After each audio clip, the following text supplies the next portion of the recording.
Nobody at NASA gave a goddamn about the weather in Jersey. This fact, as true and as simple as it was, had not stopped my Aunt Rosie from pacing around the parlor all morning and pressing her face to the front window in search of thunderstorms.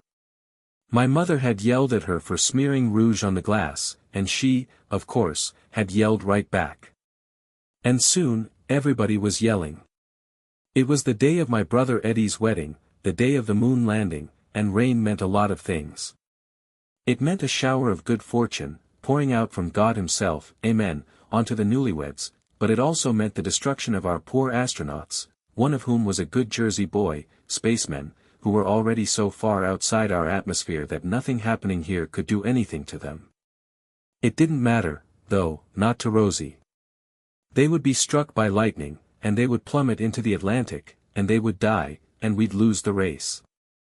But it didn't rain.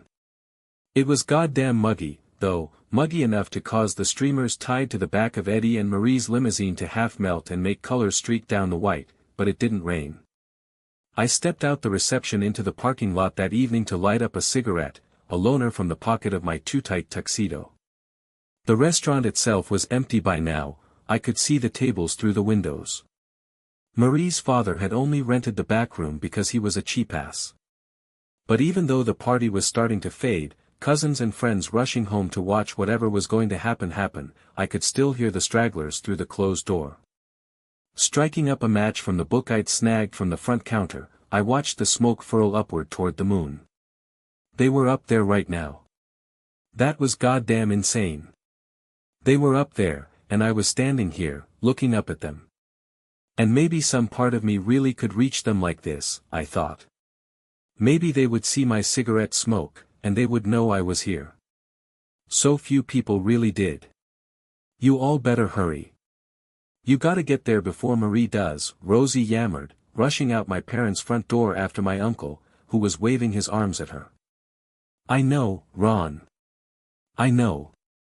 Start the goddamn car, would you? Listen, Eddie, if you see her in the dress, it's bad luck.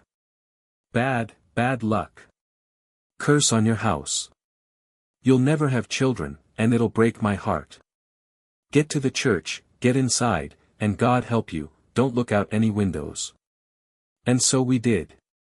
That afternoon, me and Eddie and the 3 other groomsmen, only one of whom was good-looking, squeezed into the back of a Lincoln Continental. They had shoved past me shouting for the radio. And climbing in last, I watched from my place in the rear as the 4 of them leaned over the front like gargoyles.